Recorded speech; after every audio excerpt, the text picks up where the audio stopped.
देखो आज 17 तारीख है और 17 तारीख को एक बहुत ही इंपॉर्टेंट दिन होता है, इसको जरूर से याद रखेंगे। यूएन के द्वारा डिक्लेयर्ड है। कौन सा है? World day to combat desertification, desertification and drought. तो सूखा और डेजर्टिफिकेशन को एड्रेस करते हुए आज का दिन मनाया जाता है। ठीक है।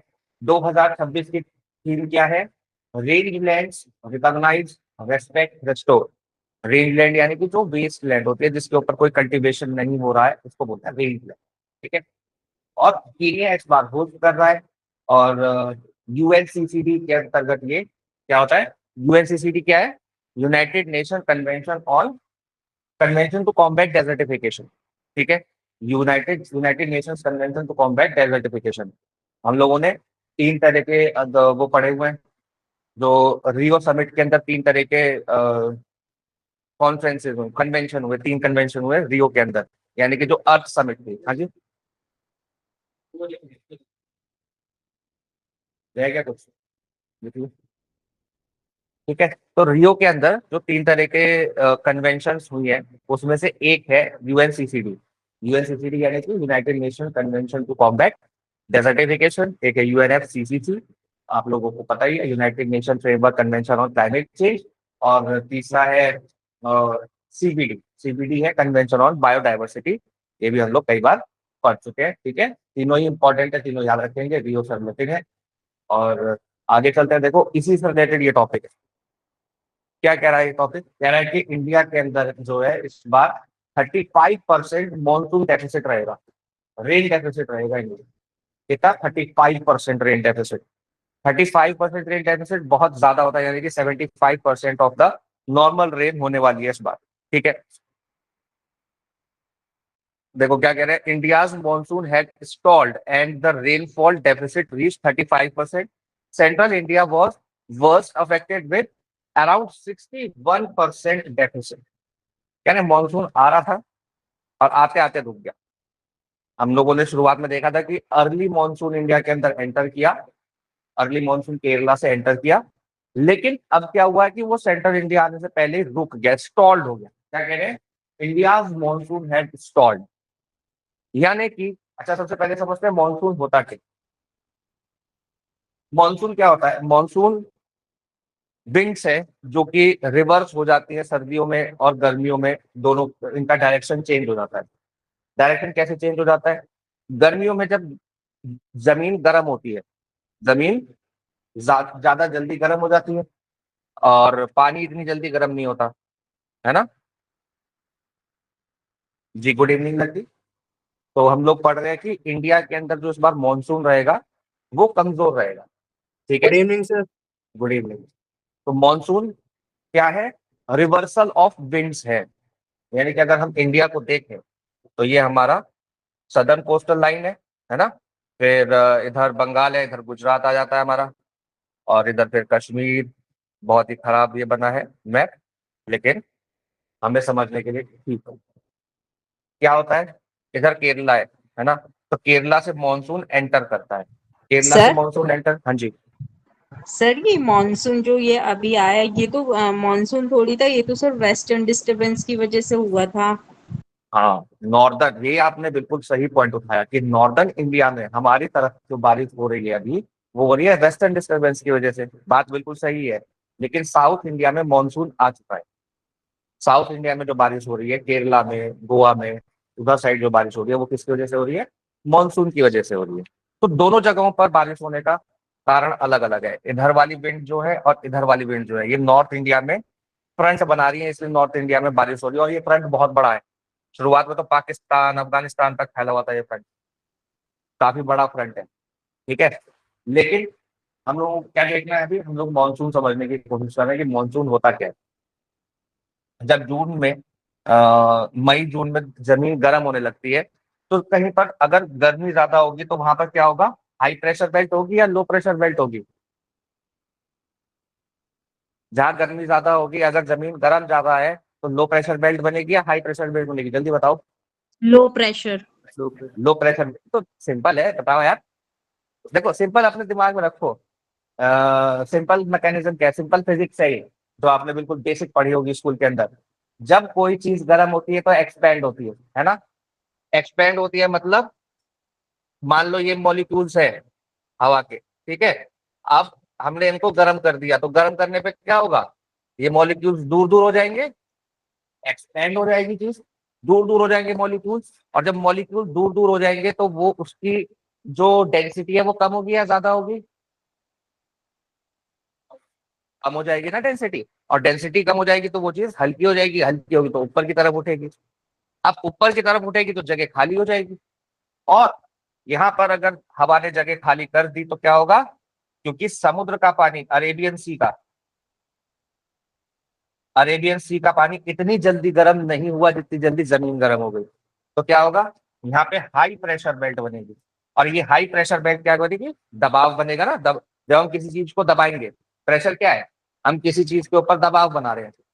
अगर हम बलून के अंदर हवा भर के और पीछे से उसको ऐसे दबाएंगे तो हवा बाहर निकल जाएगी। तो ऐसे दबाव बनेगा तो क्या होगा, हवा बाहर निकलेगी। बाहर किधर को निकलेगी, लो प्रेशर बेल्ट की तरफ निकलेगी। तो जून से लेके सितंबर तक क्या होगा, हवाएं ऐसे चलेंगी, ठीक है। ऐसे चलने का मतलब क्या है, दो तरीके के मानसून हो गए। पहला मानसून कौन सा हो गया, ये किधर से आ रहा है, साउथ वेस्ट। अच्छा, ये एक ही मानसून के दो टाइप है। कौन से मानसून के, एक ही मानसून के दो टाइप है। South west monsoon, south west monsoon कौन सा हो गया, जो साउथ वेस्ट से आ रहा है, ठीक है। एक हो गया साउथ ईस्ट मानसून, और एक हो गया north north west east. Monsoon. North east अलग है, साउथ ईस्ट अलग, ठीक है। एक तो ये हो गया। एक यहाँ से जो आ रहा है वो भी तो है मानसून, जो यहाँ से उठ के आ रहा है बे ऑफ बंगाल से, ये भी मानसून है। तो इसकी दो ब्रांचेज होगी, देखो मैंने इसमें डाला दिया।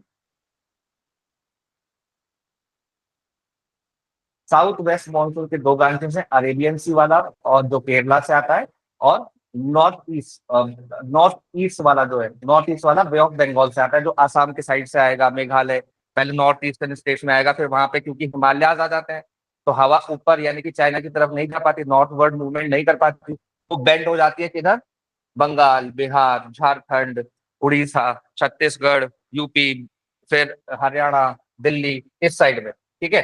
तो इस तरीके से दो दो जगह से मानसून आता है। एक कौन सा हो गया, अरेबियन सी ब्रांच हो गई किसकी, साउथ वेस्ट मानसून की अरेबियन सी ब्रांच हो गई। एक इसी की ब्रांच हो गई बे ऑफ बंगाल ब्रांच, ठीक है, बे ऑफ बंगाल ब्रांच, ठीक है। दो तरीके के हो गए। और एक हो गया रिट्रीटिंग मानसून, हवा रिवर्स हो जाएगी ना, कैसे, अभी जो मानसून में हवा चलेगी वो कैसे चलेगी, हो जाएगी इधर से, फिर इधर, फिर इधर से, फिर इधर, ऐसे चलेगी। और जब रिवर्स हो जाएगी तो कैसे चलेगी, इधर से आएगी और ऐसे चलेगी।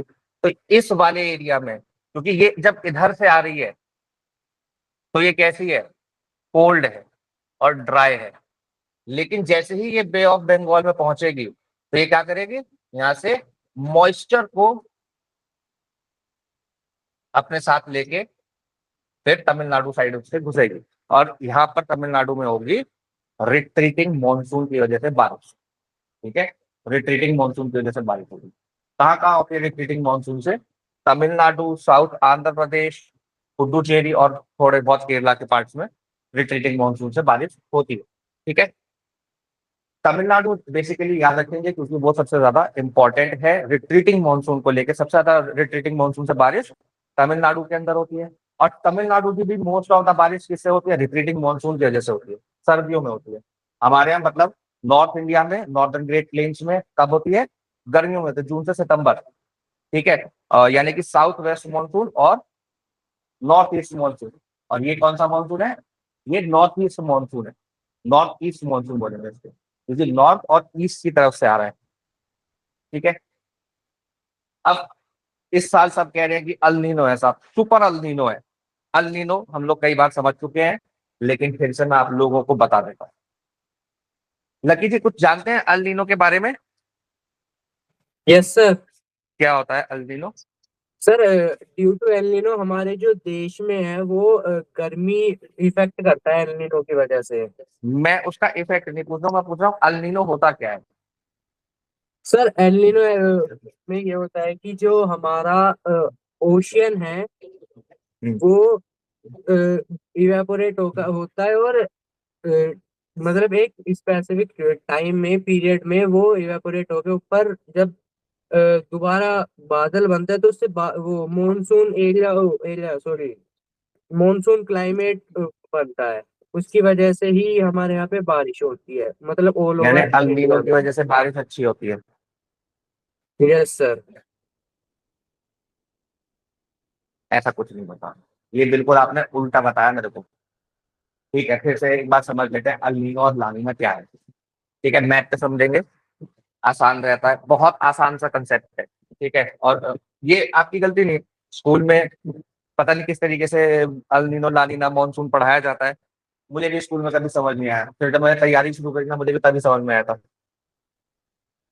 तो ये छोटे छोटे कंसेप्ट हैं जो हमारे स्कूल में क्लियर होने चाहिए, लेकिन वो स्कूल में क्लियर क्यों नहीं होते? क्योंकि हमारे यहाँ कोशिश करते हैं बच्चे को किसी तरीके से रटा दो, एग्जाम में नंबर दिला दो, काम खत्म। अरे रटाने से अच्छा तो समझा दो, वो रटने की जरूरत ही नहीं पड़ेगी उसको। अब देखो अल नीनो क्या होता है। अब लकी आप अपना माइक खोल लो और मुझे आप जवाब देते रहना, आपको अभी समझ में आ जाएगा अल नीनो, बाकी सब समझ चुके हैं। ठीक है, मॉनसून आता है, हवाएं समुद्र से धरती की तरफ चलती हैं, यानी कि लैंड की तरफ चलती हैं, सी से लैंड की तरफ चलती है, यहाँ से, है ना, और यहाँ से, है ना। ये ऊपर उठेगी, गुजरात राजस्थान तक जाएगी, ये ऊपर उठेगी, यहाँ तक जाएगी, और फिर यहाँ से ये ऐसे चलना शुरू करेगी, और यहाँ पे हिमालय की वजह से नीचे ही बारिश कर देगी। हिमालय की वजह से ऊपर नहीं जा पाएगी हवा। और यहाँ पर वेस्टर्न घाट्स जो है इस साइड में, इन वेस्टर्न घाट्स की वजह से जो ये हवा इधर से आ रही है, ये ऊपर उठेगी, मॉइस्ट एयर है, ऊपर उठेगी तो वेस्टर्न घाट्स में बारिश करते हुए चलेगी। ठीक बात है, इतना समझ में आया, ये तो बेसिक मानसून है, ये तो समझ में आता है ना। लकी माइक खोलो अपना, आपसे ही बात कर रहा हूँ आज मैं। Yes sir. हाँ, अब ये बताओ कि इस एरिया में ये जो समुद्र है, ये जो समुद्र है हमारा इंडियन ओशन, इस एरिया में अगर पानी गर्म होगा तो क्या होगा? इवेपोरेशन ज्यादा होगा कि कम होगा? ज्यादा होगा सर। और इवेपोरेशन ज्यादा होगा तो बारिश ज्यादा होगी इंडिया में या कम होगी? ज्यादा होगी। ज्यादा होगी। तो जब यहाँ पर पानी गर्म होता है, इसको बोलते हैं, ये नॉर्मल कंडीशन है, इसको बोलते हैं ला नीना। ठीक है, क्या बोलते हैं? ला नीना। लेकिन जैसे हम लोग बाल्टी के अंदर खेलते हैं ना पानी से, और बाल्टी को एक साइड से उठा देते हैं, तो पानी क्या होता है? पानी दूसरी साइड इकट्ठा हो जाता है, पहले उधर से उसका जो वो राइज होता है वाटर लेवल, फिर दूसरी तरफ से वाटर लेवल राइज होता है ना। इसी तरीके से हमारे समुद्र के अंदर भी पानी ऊपर नीचे होते रहता है। अब पानी ऊपर नीचे कैसे होते रहता है कि अभी तो हमने देखा लानीना के अंदर यहाँ पे गर्म पानी है, यहाँ पे क्या है? गर्म पानी है, और इस गर्म पानी की वजह से क्या हो रहा है? मॉनसून अच्छा आ रहा है, बारिश अच्छी हो रही है। लेकिन जब यहाँ पर पानी गर्म इकट्ठा होगा, ये किसकी वजह से होता है? ट्रेड विंड्स की वजह से। ट्रेड विंड क्या करती है? गर्म पानी को ड्रिफ्ट करके 4-5 साल में उधर ले जाती है। वही इफेक्ट है जो बाल्टी के अंदर होता है ना, वही ट्रेड विंड। अब यहाँ पे फोर्स अलग है, वहां पे तो आपने अपने हाथ से कर दिया बाल्टी में, यहाँ पे फोर्स क्या है? ट्रेड विंड है। ट्रेड विंड क्या करेगी? यहाँ पर गर्म पानी को इकट्ठा कर देगी, और यहाँ पे गर्म पानी इकट्ठा हो जाएगा तो यहाँ का पानी कैसा हो जाएगा? कोल्ड हो जाएगा। और यहाँ का पानी जब कोल्ड हो जाएगा, तो आप मुझे बताओ कि बारिश अच्छी होगी या खराब होगी, कम होगी या ज्यादा होगी? कम होगी सर। क्योंकि इवेपोरेशन कम कम होगा, हुआ है। है ना। तो इस परिस्थिति को बोलते हैं अल नीनो। तो अल नीनो में क्या होगा? बारिश, रेनफॉल कैसी होगी हमारे यहाँ? रेनफॉल कम होगी या ज्यादा होगी? कम होगी सर। रेनफॉल कम होगी तो क्रॉप के ऊपर क्या इफेक्ट पड़ेगा? अच्छी होंगी या खराब होंगी? फसल अच्छी होगी या खराब होगी? खराब होगी सर। खराब होगी। सूखा होगा। अगर क्रॉप्स खराब होंगी तो हमारे यहाँ इन्फ्लेशन घटेगा या बढ़ेगा? सर इन्फ्लेशन मतलब बढ़ेगा। महंगाई। बढ़ेगा। इन्फ्लेशन बढ़ेगा। इन्फ्लेशन बढ़ेगा, क्रॉप्स खराब होंगी, रेनफॉल कम होगी, तो जीडीपी के ऊपर क्या इफेक्ट पड़ेगा? जीडीपी घटेगा या बढ़ेगा? घटेगा सर। घटेगा। जीडीपी ग्रोथ रेट कम हो जाएगी। और यस इस सर। साल क्या है? सुपर अल्नीनो है। सुपर अल्नीनो का इफेक्ट हमको क्या देखने के लिए मिल रहा है? 61% डेफिसिट है सेंट्रल इंडिया में, ओवरऑल 35% रेन डेफिसिट है। नॉर्मल जो अल्नीनो आता है उसके अंदर 10% 12% डेफिसिट होता है। ठीक है, इस साल इतना ज्यादा डेफिसिट होने का मतलब क्या है कि हमारे यहाँ ड्रॉट भी आएंगे, सूखा पड़ेगा। ठीक है, तो सूखा पड़ने के इस साल बहुत ज्यादा संभावना बढ़ती जा रही है। एक न्यूज तो हालांकि वो कंफर्म नहीं है, इसलिए मैं अभी शेयर नहीं कर रहा। ठीक है, तो अल्नीनो लानीना ये दोनों चीजें समझ में आ गई। लानीना बहुत ज्यादा स्ट्रांग हो जाता है तो ये भी नुकसानदायक हो जाता है कभी कभी, क्योंकि बाढ़ आ जाती है इससे, है ना। वैसे तो ये अच्छा है।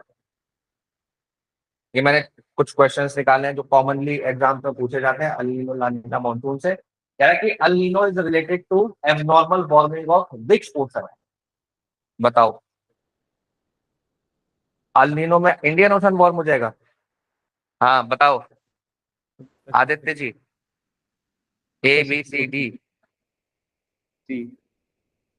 Neetu C. Ji. C. Lucky ji. Sir एक सेकंड। अल्नीनो में कहाँ का पानी गर्म होगा? इंडियन ओशन का, अटलांटिक ओशन का, पैसिफिक ओशन का, या आर्कटिक ओशन का? सर पैसिफिक का ही होगा, क्योंकि अटलांटिक और आर्टिक में तो जो मौसम होता है ठंडा होता है, वो तो ए और सी में क्या लग अटलांटिक रहा है? आर्कटिक से मतलब ही नहीं है उसका अल्नीनो लानीना का, है ना। इंडियन ओशन में गर्म होता है कब? जब लानीना होता है। और पैसिफिक ओशन में गर्म होता है कब? जब अल्नीनो होता है। ठीक है। Which branch of monsoon is first enters Kerala? Bay of Bengal, Arabian sea, north east, या western disturbance? Sir B. Arabian sea वाला नहीं होगा? साउथ वेस्ट मॉनसून अरेबियन में सी से गलत। Arabian sea. Option B. हाँ, ये यस जी का गलत हो गया था, चलो कोई नहीं, बाकी सबका सही है। बी आंसर ठीक है। ठीक है, बी आंसर सही है। Tamil Nadu receive major rainfall mainly from south west monsoon, north east monsoon, western disturbance, या साइक्लोन्स? हाँ जी, नीतू जी कह रही है बी। आप क्या कह रहे हो? बी। आदित्य जी, लक्की जी? एक सेकंड सर, पढ़ रहा हूँ। हाँ पढ़ दो पढ़ दो। आदित्य जी आप बताओ। Sir south west monsoon only होना चाहिए। सर ए वाला लग रहा है मेरे को। ए वाला बेटा साउथ वेस्ट मॉनसून है, और हम बात कर रहे हैं देखो तमिलनाडु। ठीक है, तमिलनाडु किधर पड़ता है? इधर पड़ता है। अभी मैंने आपको बताया कि रिट्रीटिंग मानसून की वजह से इस एरिया में बारिश होगी, तमिलनाडु, साउथ आंध्र प्रदेश, थोड़ा सा केरला वाला पार्ट। अभी मैंने आप लोगों को ये भी बताया कि सबसे ज्यादा बारिश जो तमिलनाडु में होती है वो किससे होती है? रिट्रीटिंग मानसून से होती है। तो ये किधर से आ रहा है? नॉर्थ ईस्ट से आ रहा है, तो नॉर्थ ईस्ट मानसून। ठीक है, कंसेप्ट को समझो, रटो नहीं, कंसेप्ट को समझो किधर से सर आ रहा वो है। एक बार जो आपने मॉनसून बताए थे कि किधर से आ रहे हैं, एक सेकंड आप वो वाला डायग्राम जो इंडिया का मैप है, एक सेकंड दोबारा दिखा सकते हैं प्लीज? दिखा क्या सकते हैं, फिर से बना सकते हैं। ये इंडिया का है, मैप है, ठीक है, नीचे से। ठीक है, धरती गर्म हुई, पानी ठंडा रह गया, तो क्या होगा? अभी जो हवा ऐसे चल रही है, इस डायरेक्शन में चल रही है जो हवा, उसका डायरेक्शन रिवर्स हो जाएगा। रिवर्स हो जाएगा तो क्या होगा? यहाँ से मॉइस्चर लेके हवा इधर एंटर करेगी, तो केरला के अंदर सबसे पहले साउथ वेस्ट से मानसून आएगा, साउथ वेस्ट मानसून। इस साउथ वेस्ट मानसून के दो ब्रांचेस हो गए। एक तो ये ब्रांच हो गया जो यहाँ से एंटर कर रहा है, यहाँ से कुछ मानसून इधर चला जाएगा, गुजरात, महाराष्ट्र, राजस्थान की साइड। ठीक है, फिर ये जो मानसून इधर गया है, यहाँ तक बारिश करते करते करते करते करते करते ये सूख जाएगा, पानी पानी सूख जाएगा, फिर बे ऑफ बंगाल से पानी भरेगा, और इधर मेघालय, असम, नॉर्थ ईस्ट वाले रीजन में एंटर करेगा। फिर वहां से हिमालय की वजह से इधर बेंड हो जाएगा, इधर बेंड होके बंगाल में, बिहार में, झारखंड में, यूपी में, दिल्ली में इधर बारिश करेगा, है ना। तो ये दो तरीके के मानसून हो गए साउथ वेस्ट मानसून में। एक हो गया अरेबियन सी वाला, एक हो गया बे ऑफ बंगाल वाला। ठीक है, अभी हमने देखा कि मानसून कैसी है? रिवर्सिंग विंड्स है, रिवर्स हो जाती है मौसम के हिसाब से। फिर सर्दी में दोबारा रिवर्स होगी, और सर्दी में जब दोबारा रिवर्स होगी तो ऐसे चलेगी, और जब ऐसे चलेगी तो यहाँ से तो कैसे आ रही है? कोल्ड है, ड्राई है, तो यहाँ पर तो बारिश नहीं होगी। सर्दियों में हमारे यहाँ बारिश नहीं होती ना। वेस्टर्न डिस्टर्बेंस की वजह से 2% बारिश होती है हमारे यहाँ, लेकिन वो ना के बराबर है, उसको वेस्टर्न डिस्टर्बेंस मानते हैं, उसको मानसून नहीं मानते। लेकिन यही जब कोल्ड और ड्राई विंड पहुंचेगी कहाँ? बे ऑफ बंगाल में, तो यहाँ से अपना मॉइस्चर को लेगी, मॉइस्चर को लेके सबसे पहले यहाँ पर तमिलनाडु आंध्र प्रदेश में बारिश करेगी और केरला तक जाते जाते यहाँ पर सूख जाएगा, पानी खत्म हो जाएगा। इसीलिए रिट्रीटिंग मॉनसून जो होता है सबसे ज्यादा बारिश करता है केरला के अंदर, यानी कि इसे क्या बोलते हैं, नॉर्थ ईस्ट। ये कहाँ जा रहा है, अगर हम यहाँ पे खड़े हैं तो ये कौन सा डायरेक्शन है, नॉर्थ ईस्ट डायरेक्शन है ना, तो नॉर्थ ईस्ट मॉनसून। ठीक है, समझ में आई बात। El Nino usually causes what effect to Indian monsoon. El Nino से क्या होता है, it strengthens it and always weakens it often, has no relation, causes snowfall in South India। B, नहीं तुझे कह रही है बी, आदित्य कह रहे हैं बी, यशगीर कह रहे हैं बी, लक्की जी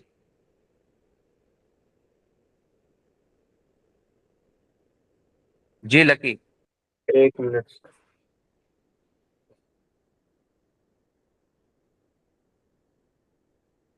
इतना क्या सोच रहे हो उसमें,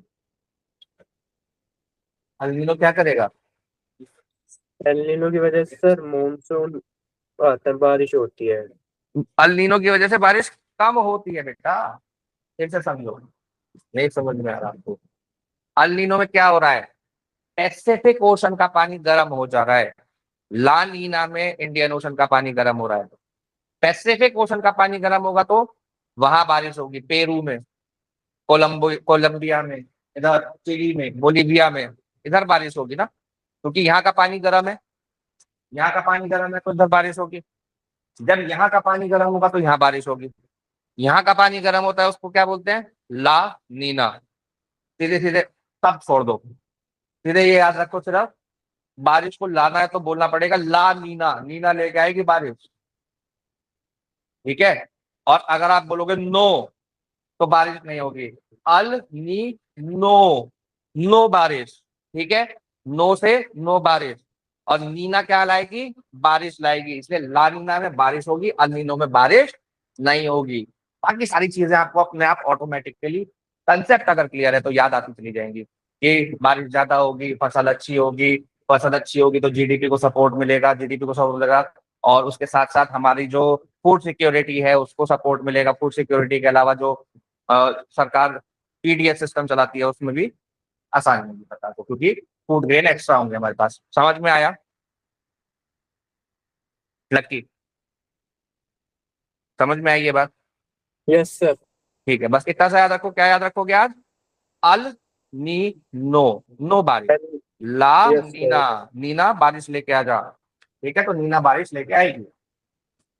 not binary, India can save it's forest by winning the war on poverty. Binary मतलब या तो ये या वो, 1010। ठीक है, अब ये कह रहे हैं कि मतलब कंसेप्ट क्या है, बेसिक कंसेप्ट ये है कि भाई अगर हमको जंगल बचाने हैं तो हमें ह्यूमन सेंट्रिक होके नहीं सोचना पड़ेगा, ह्यूमन सेंट्रिक ना होके सोचना पड़ेगा, मतलब, है ना, क्योंकि फिर जब तक हम ह्यूमन सेंट्रिक होके सोचेंगे तो डेवलपमेंट के नाम पे जंगल काटेंगे, रिसोर्सेज को इस्तेमाल करेंगे। लेकिन इस आर्टिकल के अंदर कह रहे हैं कि ये कोई बाइनरी नहीं है कि हम एक ही को बचा सकते हैं, कि हम या तो पॉवर्टी दूर कर सकते हैं या तो जंगल बचा सकते हैं, एक ही काम कर सकते हैं, नहीं। ये कह रहे हैं कि अगर हमने पॉवर्टी मिटाई तो जंगल अपने आप बच जाएंगे। कैसे,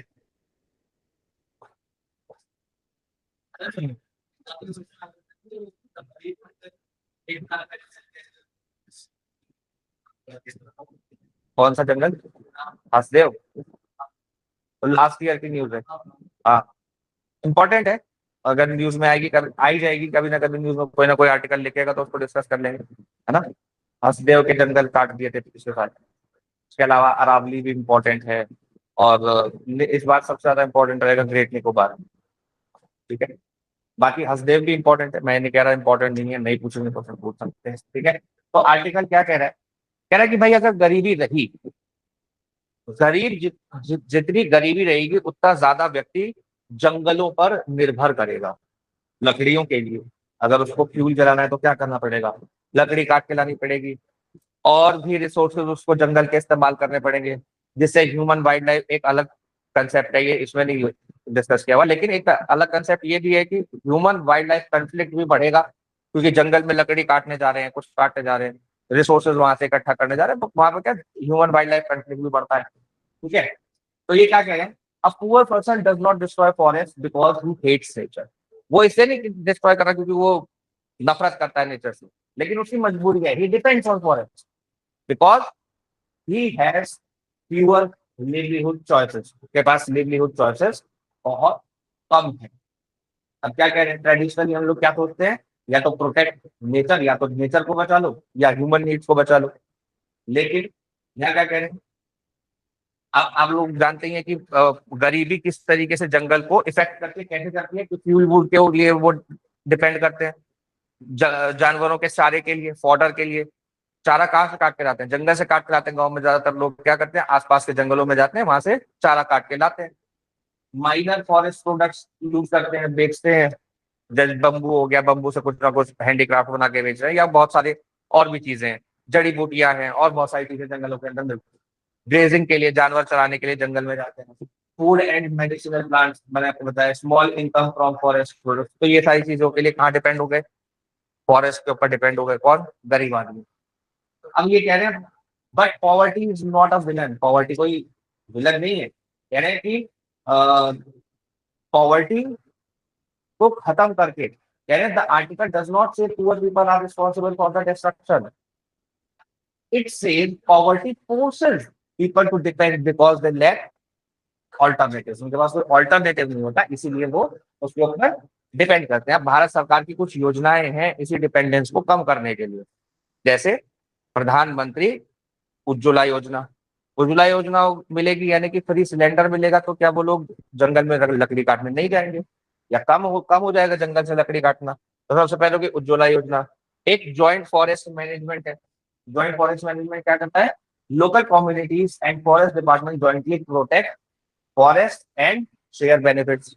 तो फॉरेस्ट डिपार्टमेंट और लोकल कम्युनिटीज मिलकर क्या करती है, जंगल को बचाने को, कंजर्व करने का काम करती है। फॉरेस्ट राइट एक्ट है जिसके अंदर शेड्यूल्ड ट्राइब्स को अधिकार मिला हुआ है कि वो क्या कर सकते हैं, किन तीन चीजों पे अधिकार है फॉरेस्ट राइट के अंदर, फॉरेस्ट राइट एक्ट 2006 के अंदर शेड्यूल्ड ट्राइब्स का किन तीन चीजों पे अधिकार है।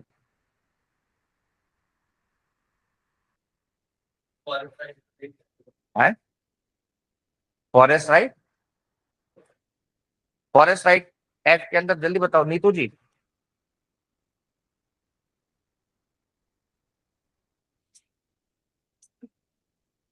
Sorry sir. Aditya ji. Sir, I don't remember. Yes जी। अरे मैंने आप लोगों को इस पे एक दिन गाना भी सुनाया था, गाना याद है,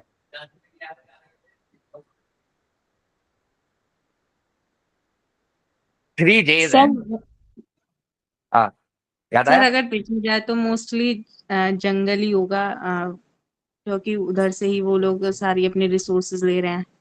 आपने एक चीज तो एकदम सही बता दी, जंगल, और दो ज और है, देयर आर एक टू सर डेज। वाटर। जंगल, बिल्कुल सही, जल, और एक और जे है, सर तीसरा नहीं पता। जमीन। जल, जंगल, जमीन, ये तीन अधिकार है। और ट्राइबल राइट्स के लिए जब ट्राइब प्रोटेस्ट करती हैं तो उनका एक बहुत फेमस गाना है, सॉन्ग है, जंगल छोड़ अपनाई, क्या है, जमीन छोड़ अपनाई, जंगल छोड़ अपनाई, गांव छोड़ अपनाई। यानी कि गांव नहीं छोड़ेंगे, जंगल नहीं छोड़ेंगे, जमीन नहीं छोड़ेंगे, इनसे क्या करेंगे, हम चिपक के रहेंगे और इनको प्रोटेक्ट करने का काम करेंगे। ठीक है, तो जल, जंगल, जमीन, ये तीन चीजें क्या करती हैं मिलके, ट्राइबल्स का अधिकार बनाती हैं।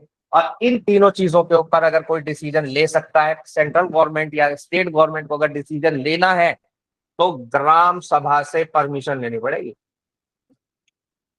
वहां के शेड्यूल 5 और शेड्यूल 6 के अंदर जो प्रोटेक्टेड एरियाज हैं, वहां पर अगर कोई डेवलपमेंट का काम करना है, जैसे ग्रेट निकोबार प्रोजेक्ट बन रहा है, तो सोशल इम्पैक्ट असेसमेंट की बात उठ रही है ना, कि सोशल इम्पैक्ट असेसमेंट का कलकत्ता हाई कोर्ट में केस चल रहा है सोशल इम्पैक्ट असेसमेंट को लेके। एनवायरमेंट इम्पैक्ट असेसमेंट तो कराना ही है, लेकिन सोशल इम्पैक्ट असेसमेंट कराना भी जरूरी है। ठीक है, कि वहां के ट्राइब्स के ऊपर क्या इफेक्ट पड़ेगा, वहां की ट्राइब्स किस तरीके से डिस्टर्ब हो जाएंगे, तो वहां की ग्राम सभा से कंसेंट लेना जरूरी है। और सरकार ने एक बार कोशिश भी की है अभी कुछ दिन पहले, कि इस कंसेंट का इस शब्द को बदल गया है कंसेंट को, और इस कंसेंट को हटा के कंसल्टेशन कर दिया जाए।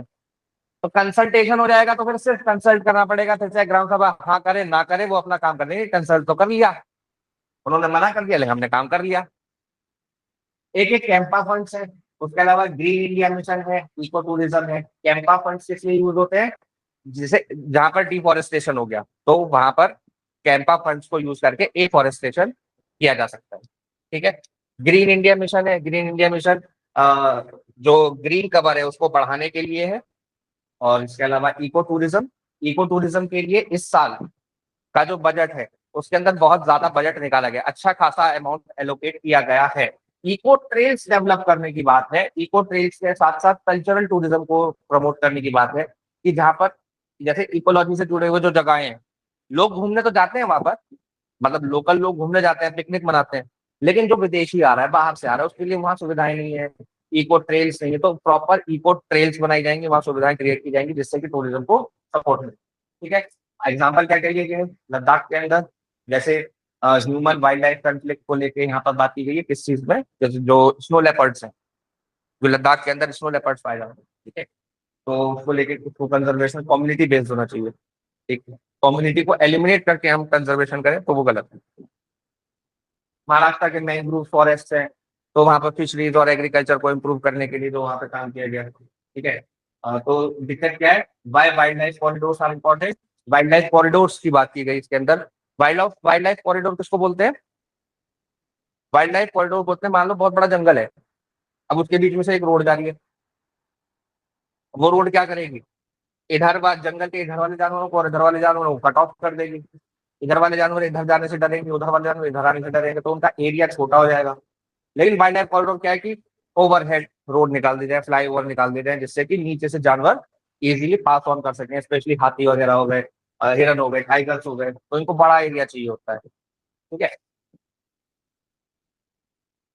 अब मोदी जी ने G7 की मीटिंग में गए थे, हालांकि G7 का पार्ट नहीं है इंडिया, लेकिन इंडिया को ट्रेडिशनली हमेशा से इनवाइट किया जाता है G7 की मीटिंग के अंदर। और G7 की मीटिंग के अंदर मोदी जी ने एक बहुत ही इंपॉर्टेंट बात कही है, जो उन्होंने कहा है कि दुनिया में रिसोर्सेज की कमी है, दुनिया के अंदर। हाँ जी, लगती जी कुछ कहना चाह रहे हो? Yes sir. हाँ बोलो। फिर ये G7 की मीटिंग मतलब एक बार आप बता सकते हैं? हाँ तो अभी तो बात करनी शुरू ही की है, अभी तो बताया भी नहीं है। नहीं मतलब जैसे आप बता रहे थे कि ऐड किया जाता है, इसमें G7 में है, ये G7 है क्या, मैं ये पूछना चाह रहा था। हाँ वो अभी आ रहे हैं सब चीजों अच्छा, में। मेरे को लगा आप पहले पढ़ा चुके होगे तो इसलिए पूछा। नहीं नहीं, ठीक है। ठीक। तो G7, G8, G20 इस तरीके की कंट्री की ग्रुपिंग्स हैं, जिसमें कि G7 क्या है, टॉप 7 इकोनॉमीज जो है दुनिया की, उनको G7 में काउंट किया जाता है। फिर उसके अंदर रशिया ऐड हो जाता है तो वो G8 बन जाता है। फिर कुछ और कंट्रीज ऐड हो जाती हैं, जैसे इंडिया है और बाकी कंट्रीज हैं, तो वो G20 बन जाता है। ठीक है। तो G7 के अंदर मोदी जी को इन्वाइट किया गया और उन्होंने क्या बोला, इंपॉर्टेंट बात ये बोली कि दुनिया में रिसोर्सेज की कमी नहीं है। कमी किस चीज की है? कमी है ट्रस्ट, एक दूसरे देश के ऊपर विश्वास की कमी है। ठीक है। बड़ा इंपॉर्टेंट है ये आज के समय में। ठीक है। क्या कह रहे हैं, थीम क्या थी, for for going new partnerships and rebuilding international solidarity, उसकी वो थी थीम। कहाँ पर हो रही है ये मीटिंग, याद रखेंगे, फ्रांस के अंदर इस साल G7 की मीटिंग हो रही है। G7 आउटरीच सेशन इस बार फ्रांस के अंदर। ठीक है। फ्रांस के अंदर तो क्या कह रहे हैं, शॉर्टेज ऑफ ट्रस्ट। सबसे पहले ये देख लो, जैसे लकी का क्वेश्चन था कि G7 क्या है। G7 7 बड़ी इकोनॉमीज का ग्रुप है, जिसके अंदर United states, United kingdom, France, Germany, Italy, Canada और जापान आते हैं। इंडिया पार्ट नहीं है, लेकिन गेस्ट की तरह इंडिया को ट्रेडिशनली बुलाया जाता रहा है। पूछ सकते हैं कि which of the following country is not part of G7, या which of the following country is part of G7 या पार्ट ऑफ G20, इस तरह के क्वेश्चन आ सकते हैं, आते ही हैं। इंटरनेशनल ऑर्गेनाइजेशन से क्वेश्चंस आते ही हैं। वेस्ट इंडिया की जो इकोनॉमी है वो 7 लार्जेस्ट इसमें आती है? नहीं, G7 में नहीं आते हम। और लार्जेस्ट इकोनॉमी बाय साइज की बात नहीं है, लार्जेस्ट इकोनॉमी में तो इंडिया टॉप 7 में होगा, क्योंकि अभी टॉप 4 में आ गया था, 4th लार्जेस्ट इकोनॉमी बन गया था, उसके बाद थोड़ा सा नीचे रैंक गया, 5-6 तक गया, मेरे अब नहीं पता कितना है, और वो पता रखना जरूरी भी नहीं। ठीक है। G7 ग्रुपिंग है जो इन कंट्रीज में जो शुरुआत में बड़ी बड़ी इकोनॉमीज थी, यूएस, इंडिया इंडिया तो बाद में अब जाके थोड़ी सी ग्रोथ, मतलब 90s के बाद थोड़ी सी इंडियन इकोनॉमी में ग्रोथ देखने को मिलती है, नहीं तो उससे पहले ग्रोथ हो रही थी लेकिन काफी स्लो थी। 90s के बाद जब लिबरलाइजेशन हुआ और ग्लोबलाइजेशन किया इंडिया ने, है ना, तब जाके हमारे यहाँ इंडियन इकोनॉमी में सुधार होना शुरू हुआ। ठीक है, तो यूनाइटेड स्टेट्स है, यूनाइटेड किंगडम है, ब्रिटेन पूरी दुनिया पे राज किया, फ्रांस है, फ्रांस अच्छा खासा अमीर देश है, दसॉल्ट एविएशन से हम लोग रफाल खरीदते हैं, सबमरीन खरीदते हैं इनसे, फ्रांस से। जर्मनी है, जर्मनी सेकेंड वर्ल्ड वॉर में बड़ा इंपॉर्टेंट प्लेयर रहा। इटली अमीर कंट्री, कनाडा है, जापान है, तो ये सारे क्या है, अमीर देश है सारे। तो इनमें प्लस रशिया कर दोगे तो G8 बन जाएगा। ठीक है ना, तो इंडिया मेंबर ना होते हुए भी वहां पर बुलाया जाता है इंडिया को। तो मेन मैसेज क्या है मोदी जी का, the world needs mutual trust. World को क्या चाहिए, म्यूचुअल ट्रस्ट चाहिए अभी। और सबसे बड़ी बात बोली है इन्होंने, इसको आप लोग अपने जैसे नीतू जी अगर मेन आंसर आप लिखते हो तो उसके अंदर इसको बहुत अच्छे से यूज कर सकते हो, donor recipient model. Modi ji ने कहा कि डोनर रिसिपिएंट मॉडल और ज्यादा नहीं चल सकता। डोनर रिसिपिएंट मॉडल क्या होता है कि डेवलपिंग कंट्रीज अपने आप को समझ रहे हैं कि वो डोनर है, वो दान करता है, और हम लोग क्या, हम भिखारी हैं। ग्लोबल साउथ को क्या समझते हैं, भिखारी समझते हैं वो। और कहते हैं कि क्लाइमेट रेजिलियंस के लिए और या फिर किसी के लिए भी पैसा मांगे तो वो उनको लगता है कि हम उनसे भीख मांग रहे हैं, जबकि मैकेनिज्म अलग है। सीबीडीआर मैकेनिज्म क्या है, सीबीडीआर कॉमन बट डिफरेंशिएटेड रिस्पॉन्सिबिलिटीज। ठीक है, कॉमन है बट डिफरेंशिएटेड रिस्पॉन्सिबिलिटीज है।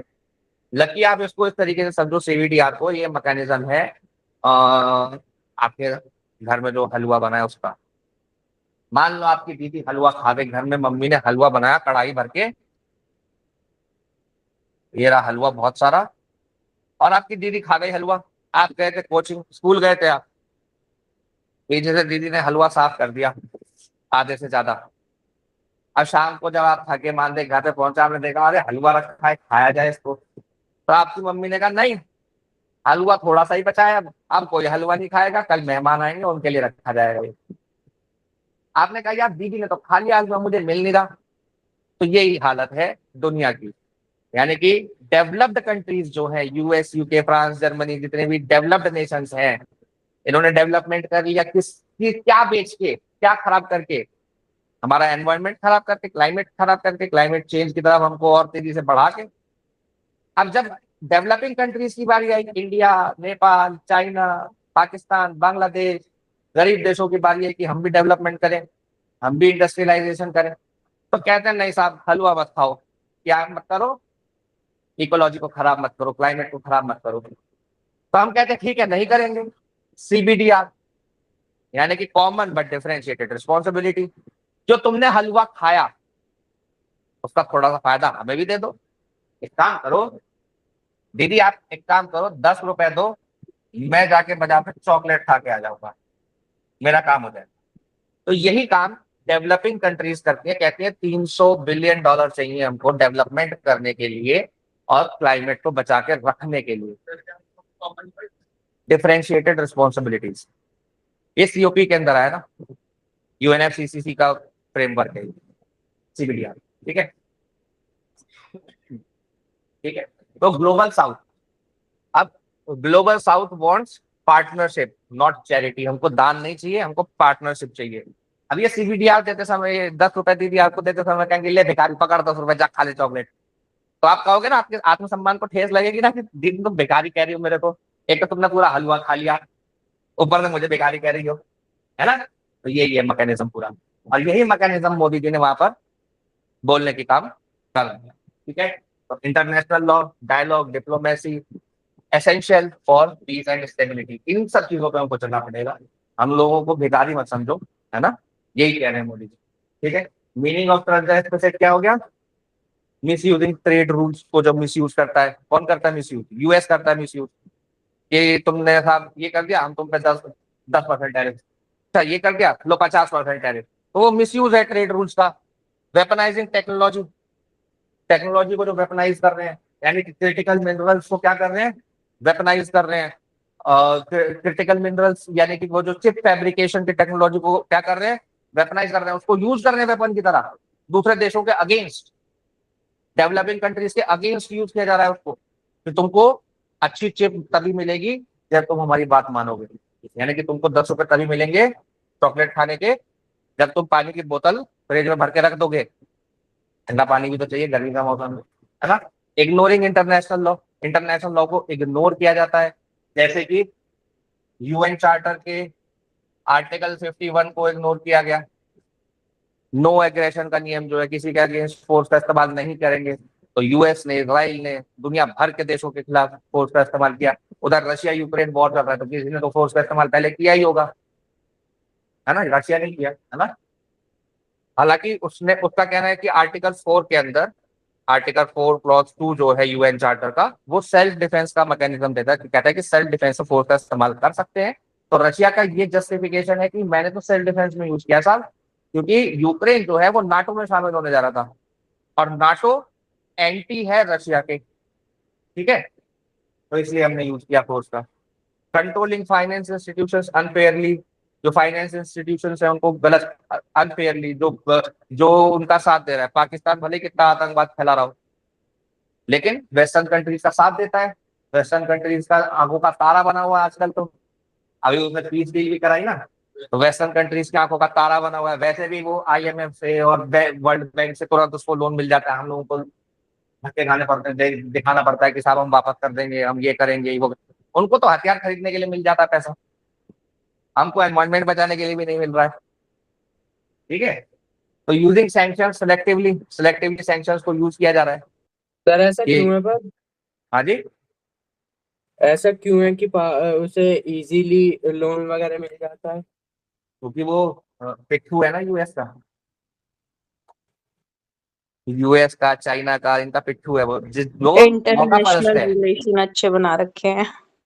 वो मौका नहीं, वो मौका परस्त है। बट चलिए रिलेशन की बात करिए, इन्होंने रिलेशन तो इंडिया ने भी काफी अच्छे बना रखे हैं, बट हाँ, हमने रिलेशन इतने अच्छे बना रखे हैं कि ऑपरेशन सिंदूर के समय किसी भी देश ने हमारा साथ नहीं दिया, केवल इसराइल ने एक ट्वीट किया था, और इस, अरे इंटरनेशनल रिलेशन अभी समझना, तुम्हें थोड़ा सा समझना पड़ेगा इंटरनेशनल रिलेशन में चल क्या रहा है।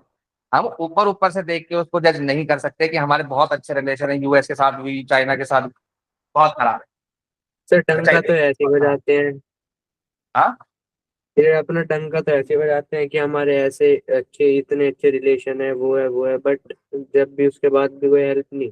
अभी कुछ दिन न्यूज़पेपर पढ़ो, फिर उसके बाद इंटरनेशनल रिलेशन पे तुम खुद बताना कि इंडिया के अच्छे हैं या खराब है। कुछ दिन न्यूज़पेपर पढ़ो, टीवी न्यूज़ पे बिल्कुल नहीं, टीवी न्यूज़ देखना बंद कर दो आज से, टीवी के अंदर जो भी न्यूज आ रही है उसको देखना तुरंत बंद कर दो, तत्काल प्रभाव से। रील देखना बंद कर दो, व्हाट्सएप यूनिवर्सिटी बंद कर दो, ये 3 चीजें बंद कर दो, के बाद ये समझ में आना शुरू होगा, ठीक है। तो not fulfilling climate finance promise, यानी कि सीबीडीआर $300 बिलियन को फुलफिल ही नहीं कर रहे, पैसे नहीं दे रहे, ठीक है। तो treating global south as passive recipient, तो भिखारी समझ रहे हैं उनको, थर्ड वर्ल्ड को थर्ड वर्ल्ड समझ रहे हैं आज तक, एक्चुअली वो हमको ग्लोबल साउथ की तरह रिकॉग्नाइज ही नहीं कर पा रहे। ग्लोबल साउथ क्या है? हाँ, ये भी एक इंपॉर्टेंट क्वेश्चन है कि ग्लोबल साउथ है क्या। जी लक्की जी, आपने पूछा नहीं ग्लोबल साउथ, इसलिए मैं पूछ रहा हूँ कि ग्लोबल साउथ क्या है। सर ये जो जितने भी वर्ल्ड हैं उसमें सदर्न एरिया, इक्वेटर से नीचे वाला, इक्वेटर से नीचे ही तो है सदर्न हेमिस्फीयर। ये एक सेकंड शायद। इंडिया तो इक्वेटर से ऊपर है, तो इंडिया कैसे होगा ग्लोबल साउथ?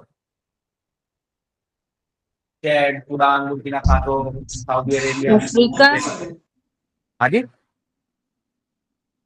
सर ये कॉन्टिनेंट के उससे तो नहीं कह रहे कि पूरे उसमें हम काफी नीचे आ रहे हैं तो इस वजह से सदर्न उसमें कह रहे हैं साउथ में। नहीं अभी किसी ने कुछ बोला था, नीतू जी आपने कुछ बोला था बीच में सर ये अफ्रीका की तरफ जो ना, जो गरीब देश है ना, तो वेस्टर्न कंट्रीज जो है, डेवलप्ड कंट्रीज जो है, हम लोगों को बोलते हैं थर्ड वर्ल्ड कंट्रीज, तीसरी दुनिया के देश, तीसरी दुनिया के देश यानी कि बहुत ही पिछड़े हुए देश, तो ये डिमीनिंग वर्ड है, तो दुनिया के अंदर एक लाइन खींची गई, बैंडिथ लाइन उसको बोलते हैं। उस बैंडिथ लाइन के नीचे के कंट्रीज अंडर डेवलप्ड है, ऊपर के कंट्रीज डेवलप्ड है। और वो लाइन कैसे बनती है, यहां से बनती है।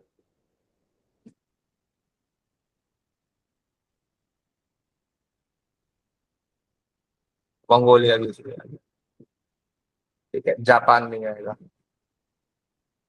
ये है ग्लोबल साउथ। ये जितना भी आपको दिख रहा है ये वाला एरिया, ये ग्लोबल साउथ है, सारे डेवलपिंग कंट्रीज हैं। ऑस्ट्रेलिया डेवलप्ड है, रशिया डेवलप्ड है, कनाडा, ये यूएस डेवलप्ड है, ठीक है। नीचे वाले देखो सारे डेवलपिंग है, Venezuela, Colombia, Brazil, Peru, Bolivia, Peru, Chile वगैरह, ये सब डेवलपिंग कंट्रीज है। इधर देखो डीआरसी है, Congo, Nigeria, Ethiopia, Chad, Namibia, Botswana, south Africa, ये सब कैसे डेवलपिंग है। तो जो डेवलपिंग कंट्रीज है इसको बोलते हैं बैंडिट लाइन, याद है, बैंडिट लाइन। इस बैंडिट लाइन के नीचे के कंट्रीज को बोलते हैं ग्लोबल साउथ, डेवलपिंग कंट्रीज। ऊपर के कंट्रीज को बोलते हैं ग्लोबल नॉर्थ, डेवलप्ड कंट्रीज, ठीक है, याद रहेगा।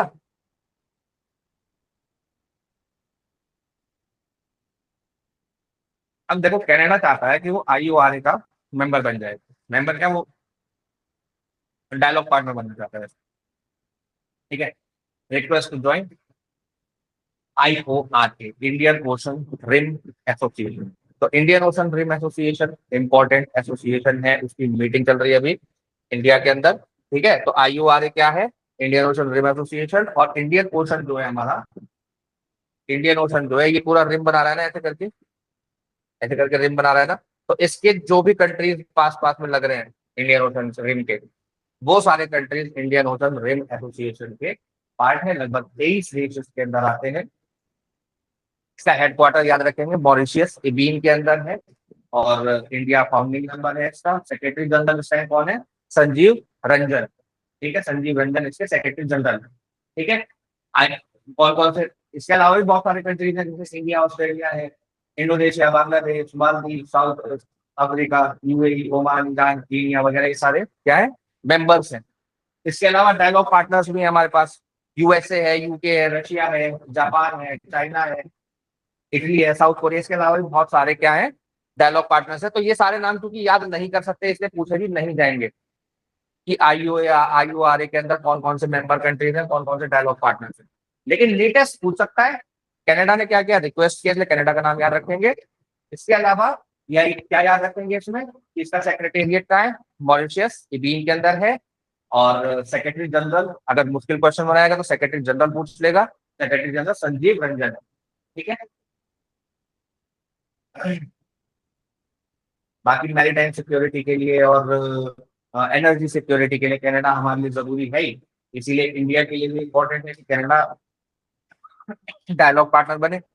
IORA के अंदर जो सबसे इम्पोर्टेंट चीज है कि इंडियन ओशन से बहुत ज्यादा ट्रेड होता है। दुनिया का एक बहुत बड़ा 40% 50% के आसपास ट्रेड इंडियन ओशन से होकर गुजरता है, ठीक है। तो इंडियन ओशन के अंदर मैरीटाइम सिक्योरिटी को लेके जो कंसर्न्स हैं उसको एड्रेस करता है IORA, ठीक है, इंडियन ओशन रिम एसोसिएशन।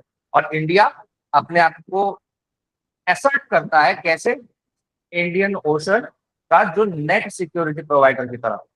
क्या कहते हैं, we are the net security provider in Indian Ocean. Indian Ocean में कुछ भी गड़बड़ होगी हम देखें, क्यों, मतलब इंडिया भी तो पार्टनर है ना, और फाउंडिंग मेंबर है इंडिया, तो वो तो चेंज होते रहते हैं। अभी इंडियन है रंजीव, तो इसलिए संजीव रंजन उसका नाम याद रखें, ठीक है। तो ट्रेड के लिए, उन सब चीजों के लिए इंडिया के लिए भी इम्पोर्टेंट है कि कनाडा हमारा पार्ट बने। क्योंकि कनाडा की हम लोग देखते हैं कि कोस्ट लाइन, बहुत बड़ी कोस्ट लाइन है कनाडा की एक। और जो अभी नया रूट बन रहा है NSR, नॉर्दर्न सी रूट, नॉर्दर्न सी रूट में भी कनाडा एक बहुत इंपॉर्टेंट पार्टनर है, नेचुरल पार्टनर बन के निकलता है। क्योंकि नॉर्दर्न सी रूट देखो तो कौन कौन से कंट्रीज है, रशिया है, इधर देखो कनाडा है, ग्रीनलैंड है, फिनलैंड है, स्वीडन है, नॉर्वे, आइसलैंड है। और इधर फिर ये अलास्का आ जाता है, अलास्का USA। तो ये सारे कंट्रीज नेचुरली उसका पार्टनर बन जाते हैं। चाइना ने अपने वहां पर मिलिट्री बेसिस बनाने शुरू कर दिए हैं, तो इसलिए बहुत ज्यादा इंपॉर्टेंट है ये भी, ठीक है। अब इस तरीके के क्वेश्चन यहाँ पे पूछ सकते हैं, जैसे IORA stands for Indian ocean rim association, याद रखेंगे एसोसिएशन है, अथॉरिटी एजेंसी कुछ नहीं, association. IURA secretariat is located in Ebene, Mauritius. ठीक है। Strait of Hormuz is important because it connects the Atlantic and Pacific Ocean. It is a major oil transit choke point. It is India's largest port. It is part of Arctic Sea. हाँ जी, lucky जी आप बताओ इसका straight of Hormuz क्या है, इनमें से क्या answer सही होगा? एक सेकंड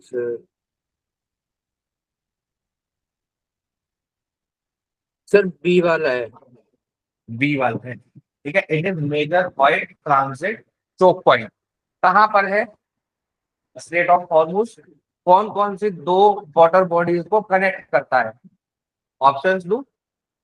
गल्फ ऑफ एडन को रेड सी से कनेक्ट करता है, गल्फ ऑफ एडन को ओमान सी से कनेक्ट करता है, गल्फ ऑफ ओमान को पर्शियन गल्फ से कनेक्ट करता है, या अरेबियन सी को बे ऑफ बंगाल से कनेक्ट करता है?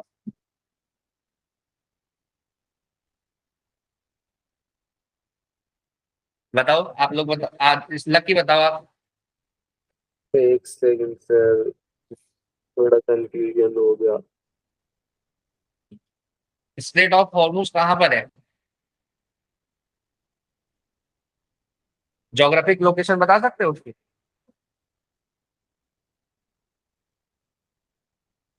स्ट्रेट ऑफ हॉर्मूज की ज्योग्राफिक लोकेशन बता सकते हो क्या लकी जी? गूगल सर्च मत करो। सर गूगल नहीं कर रहा, वो सोच रहा था, एक मेरे को दीदी ने पहले पढ़ाया था ना, तो याद नहीं आ रहा। तो ये इंपॉर्टेंट है, इसलिए आपकी दीदी ने आपको पढ़ाया था, बहुत जरूरी है स्ट्रेट ऑफ हॉर्मूज। ठीक है, तो देखो पहले ये बताओ, स्ट्रेट समझ में आता है क्या होता है स्ट्रेट? Yes sir. क्या होता है स्ट्रेट, किसको बोलते हैं? सर जो दो लैंड्स को मतलब जो दो लैंड से उसे कनेक्ट करता है। उसको समझ बोलते हैं बेटा। क्या स्ट्रेट सर? बोलते हैं जो दो बड़ी वाटर बॉडीज को कनेक्ट करता हो। Okay okay okay. और सर ठीक है, दो जो स्ट्रेट लैंड्स को कनेक्ट करते हैं उसे क्या बोलते हैं फिर? समझ, लैंड को ओके। कनेक्ट करने वाले लैंड पार्ट को बोलते हैं समझ। देख लो, ठीक है। अभी स्ट्रेट ऑफ हॉर्मूज पे ही सारा झगड़ा चल रहा है, यूएस ईरान का। ठीक है, ये है स्ट्रेट ऑफ हॉर्मूज।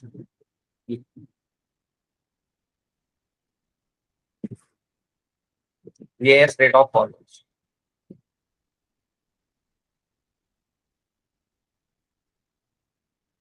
ठीक है, अब यहां से दुनिया का बहुत बड़ा ऑयल एक्सपोर्ट, वो गैस का एक्सपोर्ट और दुनिया भर के सामान का एक्सपोर्ट होता है।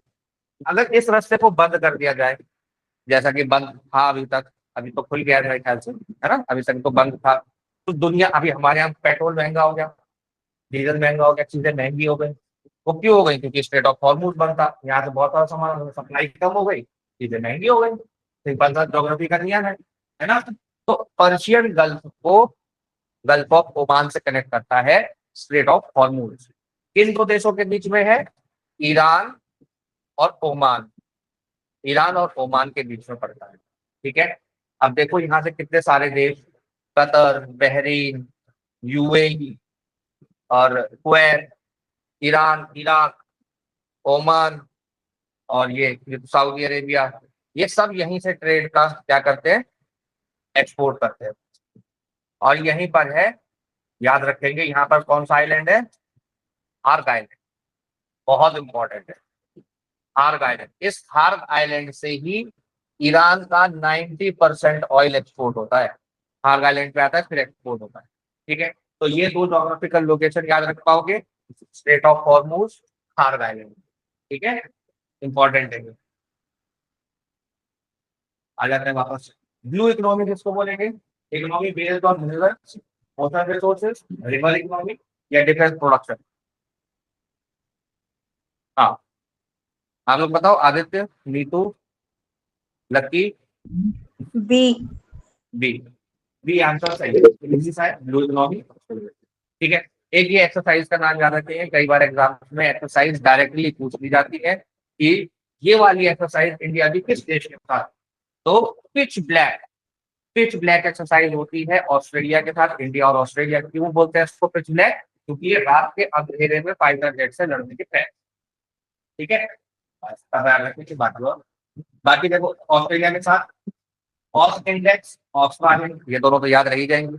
ऑस इंडेक्स ऑस्ट्रेलिया और इंडिया, ऑस्ट्रा-हिंद ऑस्ट्रेलिया और हिंदुस्तान, पिच ब्लैक जो अभी चल रही है, और मालाबार। मालाबार तो सबसे important exam point of view से क्वाड की है। किसकी है मालाबार? किसकी है? क्वाड की है। क्वाड क्या है? Quadrilateral dialogue. 4 देशों का मिलकर क्वाड्रिलेटरल डायलॉग बनता है। इंडिया, जापान, यूएसए और ऑस्ट्रेलिया। ऑस्ट्रेलिया के साथ मालाबार डील हो गई। सर ये अब ये क्वाड जो है किस चीज के लिए बना है, मतलब काम क्या है इसका? मिलिट्री एक्सरसाइज प्रैक्टिस करना, लड़ने का, कॉम्बैट का प्रैक्टिस करना, कि अगर कहीं रियल सिचुएशन होगी तो कैसे लड़ाई लड़ेंगे। अगर कोऑर्डिनेशन की जरूरत पड़ेगी तो एयर फोर्सेस के बीच में इंडिया, ऑस्ट्रेलिया, चाइना, जापान, तो कोऑर्डिनेशन के साथ किस तरीके से लड़ेंगे, तो उसके लिए प्रैक्टिस करनी पड़ती है ना। जब आप क्रिकेट मैच खेलते हो और एक नई टीम के साथ क्रिकेट मैच खेलने को मिले आपको, जिस टीम में आप किसी को नहीं जानते, तो ज्यादा अच्छा परफॉर्म करोगे, या जिन लोगों के साथ आप डेली प्रैक्टिस करते हो क्रिकेट की, उनके साथ ज्यादा अच्छा परफॉर्म करोगे?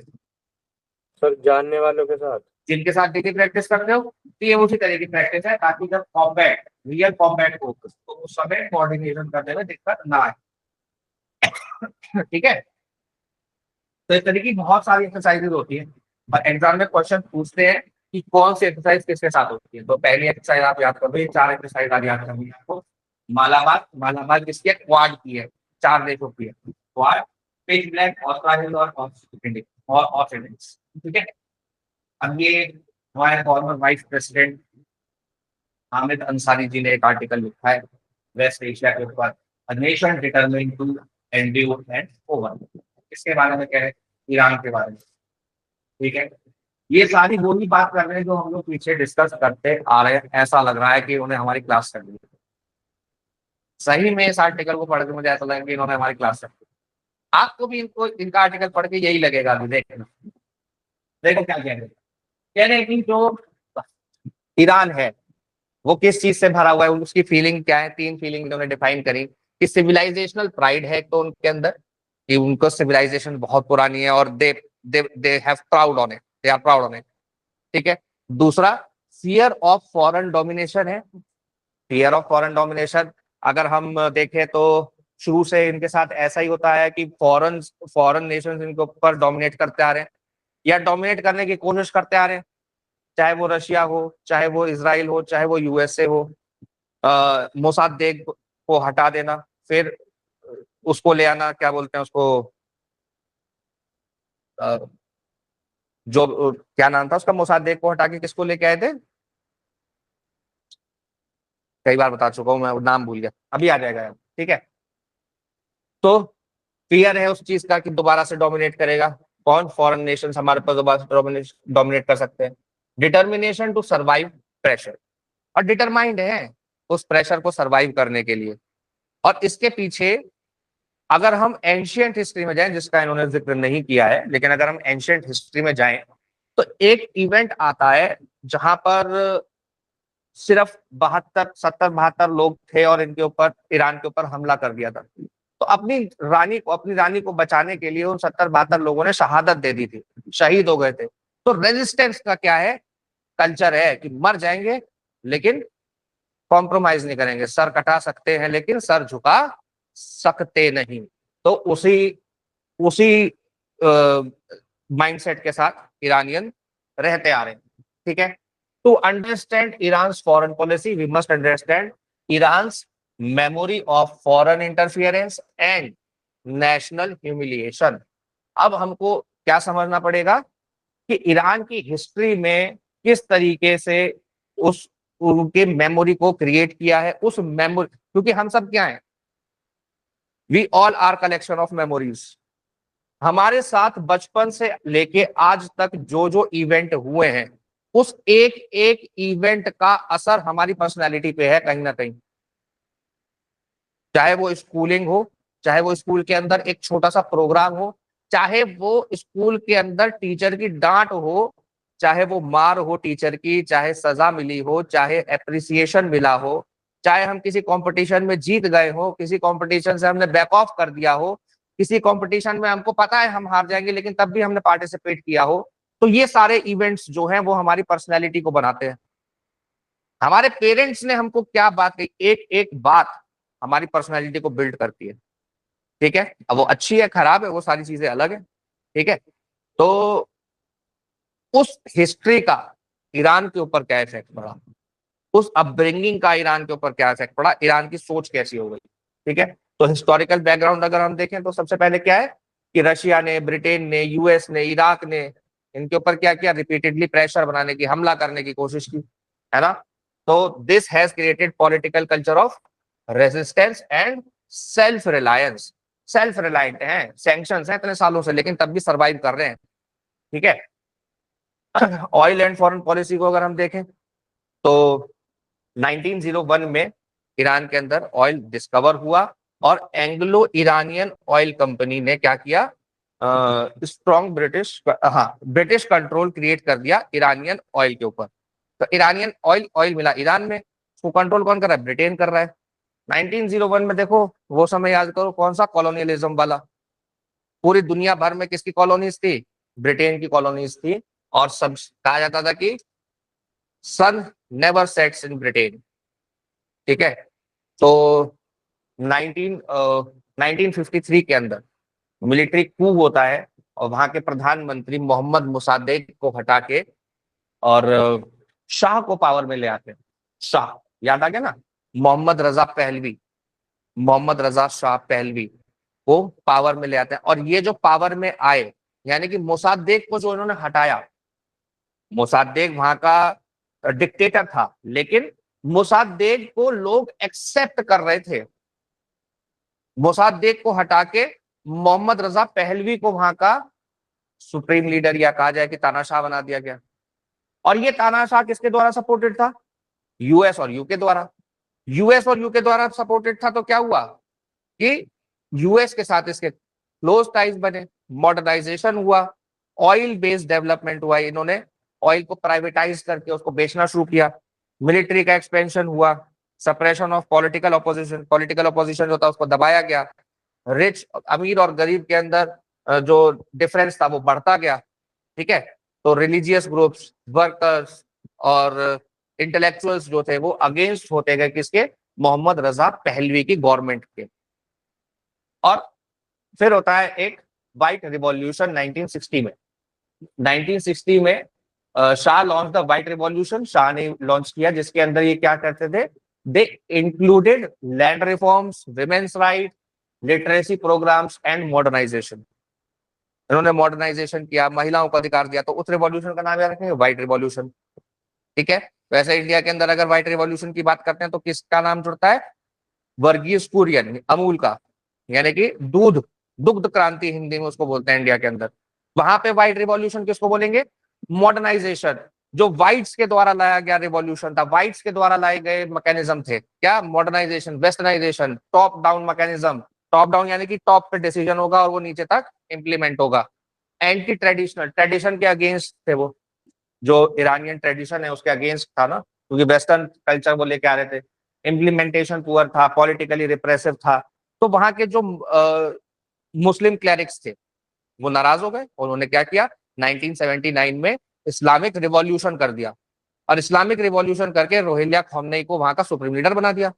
रोहिल्ला खोमनेई जब वहां पे सुप्रीम लीडर बन गए और फिर वहां पे IRGC का फॉर्मेशन हुआ, क्योंकि वहां की जो नेशनल आर्मी थी उसके ऊपर खोमनेई का विश्वास नहीं था। खोमनेई को लगता था कि ये तो रजा पहलवी के लॉयलिस्ट है, आर्मी किसके लॉयल है, मोहम्मद रजा पहलवी के लॉयल है, तो ये कभी भी विद्रोह कर सकती है आर्मी। इसलिए उन्होंने अपनी एक आर्मी बनाई जिसका नाम रखा IRGC। जी लकी बोलो, पूछ लो क्या पूछना चाहते हो। कौन चाहिए, कौन थे मतलब, कौन किसके बारे में पूछ रहे हो, कौमिनी जो आप बता रहे हो सर। खोमनेई, रोहिल्ला खोमनेई है ना, उसके बारे में पूछ रहे हो ना। ये यस ईरान सर। के पहले सुप्रीम लीडर थे। फिर उनकी मृत्यु के बाद आयतुल्लाह खामनेई वहां के सुप्रीम लीडर बने। आयतुल्लाह खामनेई को अभी यूएस ने मारा ना, ईरान के सुप्रीम लीडर को मार दिया। आपने सुना होगा कि युद्ध शुरू होते ही दूसरे दिन ईरान का सुप्रीम लीडर मारा गया, यस सर। Ayatollah Khamenei. ठीक है, अब उसका बेटा वहां पे सुप्रीम लीडर बना हुआ है। ठीक है, मुस्तफा खामनेई। ठीक है, तो ये 3 खामनेई है। रोहिल्ला खामनेई, हालांकि उसका बेटा नहीं है वो, रोहिल्ला खामनेई का बेटा नहीं है आयतुल्ला खामनेई। रोहिल्ला खामनेई सबसे पहले सुप्रीम लीडर बना, उसके बाद आयतुल्ला खामनेई बना, उसके बाद क्या नाम है, क्या नाम है, मुज्तबा खामनेई। ठीक है, मुझे लगा पता नहीं, मुझे लगा आप गलत नाम ले रहे हो उसका। ठीक है, मुज्तबा खामनेई अब वहां का सुप्रीम लीडर है। ठीक है, तो ये चीज क्योंकि वहां पर जो डेवलपमेंट हो रहा था वो वेस्टर्न डेवलपमेंट हो रहा था, वेस्टर्नाइजेशन आ रहा था। एक किताब भी है, मैं आप लोगों को सजेस्ट करता हूँ, ये बुक पढ़ना जरूर, और अभी पढ़ लो, यही समय है। The stationery shop of Tehran. Tehran क्या है, ईरान की कैपिटल है तेहरान। किसने लिखी है, मरजान कमली। क्या लिखा है इसके अंदर, इसका मैं आपको थीम बता देता हूँ। इसके अंदर क्या है कि एक प्रेमी युगल जोड़ा है जो कहाँ रह रहा है, जो ईरान के अंदर रह रहा है। किस जमाने में, मोहम्मद रजा पहलवी की गवर्नमेंट में। वो लड़की डॉक्टर बनना चाहती है, पढ़ाई करती है, मॉडर्नाइजेशन आ चुका है, उसका मेडिकल में एडमिशन होने वाला है, और वो स्टेशनरी शॉप पे एक लड़के से मिलती है, उस लड़के से उसको प्यार हो जाता है ना। टीनेज प्रॉब्लम्स, टीनेज में होता ही है सबको। अब उसको उस लड़के से प्यार हो जाता है, उस लड़के से, उस लड़के को भी वो लड़की बहुत पसंद आती है, दोनों के बीच में बातचीत शुरू हो जाती है। फिर 1979 का आता है इस्लामिक रिवॉल्यूशन, और उस इस्लामिक रिवॉल्यूशन में इनकी दुनिया पूरी तरीके से बदल जाती है।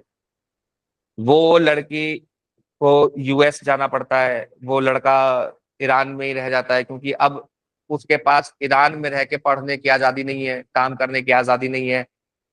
इस्लामिक स्टेट बन गया है ईरान, और महिलाओं को बुर्का पहनना जरूरी हो गया, महिलाओं के एजुकेशन के ऊपर रोक लग गई, बहुत सारी चीजें रिग्रेसिव हो गई उस टाइम पे, है ना। तो इनको छोड़ के जाना पड़ता है। फिर ये बुढ़ापे में एक लड़के से मिलती है यूएस के अंदर, और फिर ये वापस ईरान आती है, स्टेशनरी शॉप पे जाती है।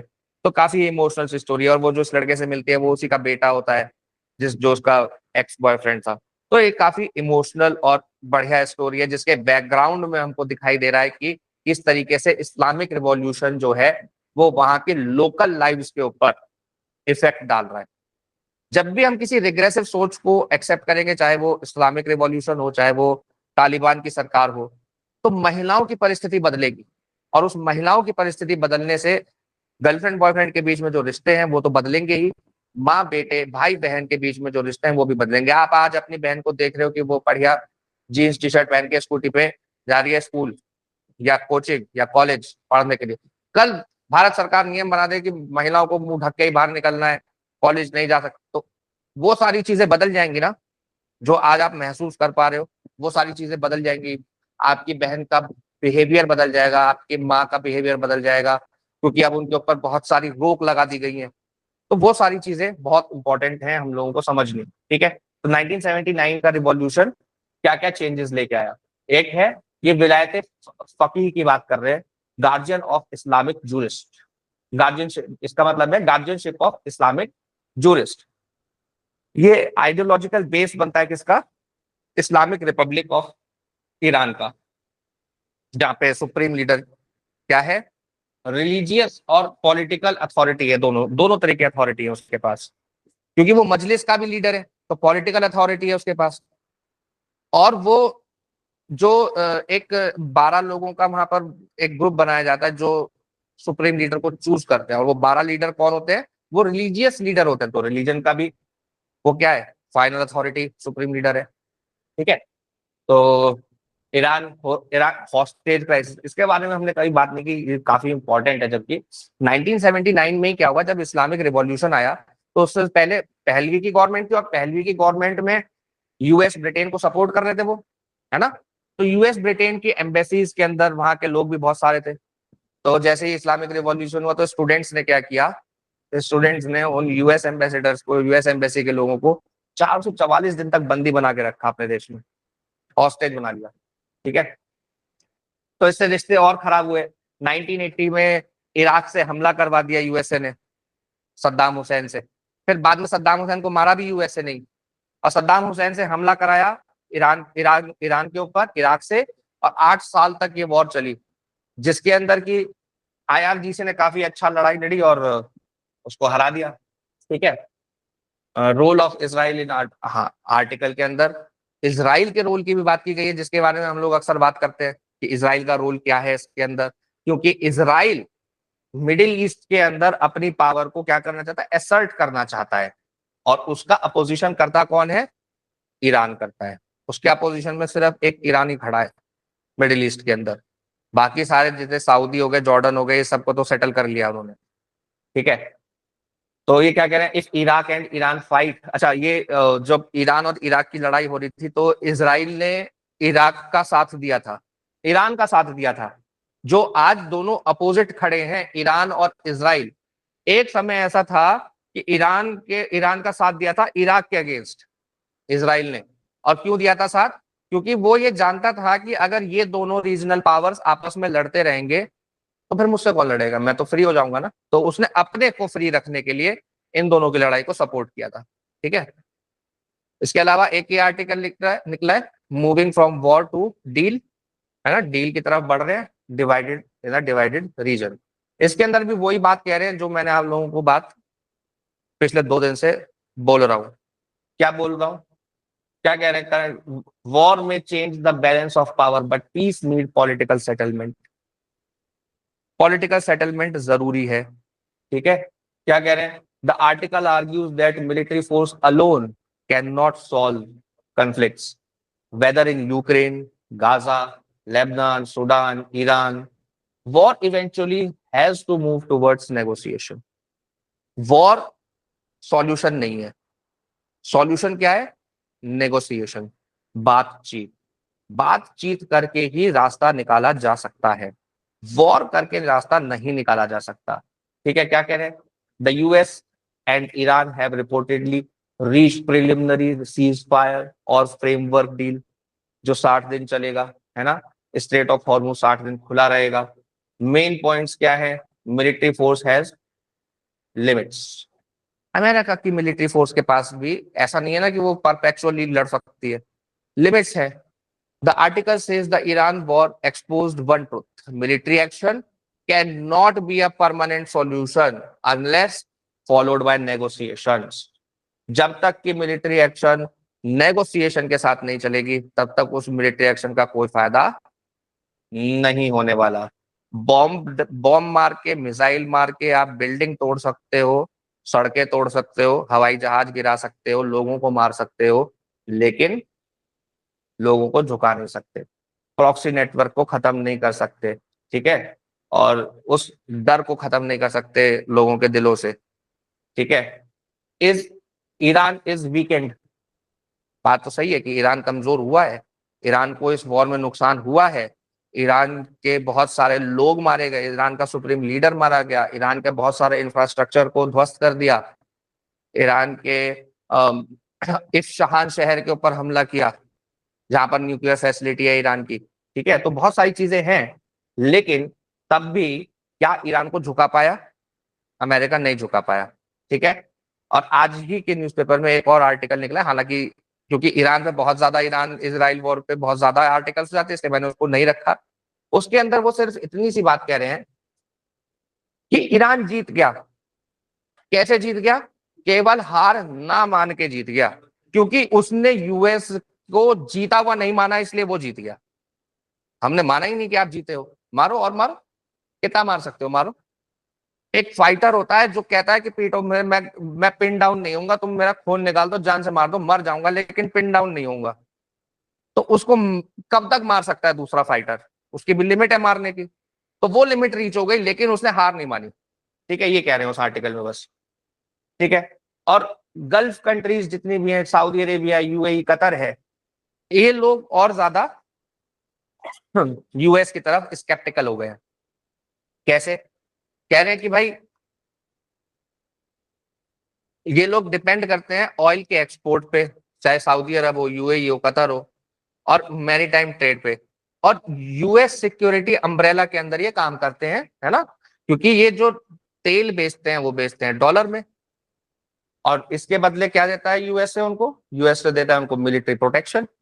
ठीक है, अब क्या हो रहा है, क्योंकि regional instability, straight of Hormuz की समस्या आप लोग देख ही रहे हैं, ईरान को उन्होंने मारने की कोशिश की, ईरान मरा नहीं, लाठी भी टूट गई और सांप भी नहीं मरा। तो अब बाकी के जो कंट्रीज हैं, यूएई है, कतर है, ओमान है, यमन है, ये सब क्या कि यूएस की तरफ कैसे देखेंगे कि भाई तुम हमें जरूरत पड़ेगी हमारी रक्षा कर भी पाओगे। तो अब हमको क्या करना पड़ेगा, अगर उनके मन में ये बात आ गई कि यूएस हमारी रक्षा कर भी पाएगा कि नहीं, तो ऐसी शंका के समय में वो क्या करेंगे, अपने डिफेंस जो स्ट्रेटेजी है उसको डाइवर्सिफाई करने की कोशिश करेंगे, अपने खुद के वेपन्स डेवलप करने की कोशिश करेंगे और डिफेंस पार्टनरशिप को करने की कोशिश करेंगे। जैसे सऊदी अरेबिया ने शुरुआत में पाकिस्तान के साथ पार्टनरशिप कर ली थी, क्योंकि पाकिस्तान में न्यूक्लियर पावर है ना। इसके अलावा अब्राहम एकॉर्ड के बारे में हम लोग कई बार बात कर चुके हैं। अब्राहम एकॉर्ड एक बार को शांति लेकर आया था इस रीजन के अंदर 2020 में, 2023 तक जो शांति चली 3 साल, और 2023 में 7 अक्टूबर 2023 को हमास ने जो हमला किया इसराइल के ऊपर, उसके बाद से सब समाप्त होता हुआ दिखाई दे रहा है। ठीक है। इसके अलावा जेसीपीओए के बारे में हम लोग कई बार बात कर चुके हैं। जेसीपीओए क्या है, joint comprehensive plan of action. ठीक है।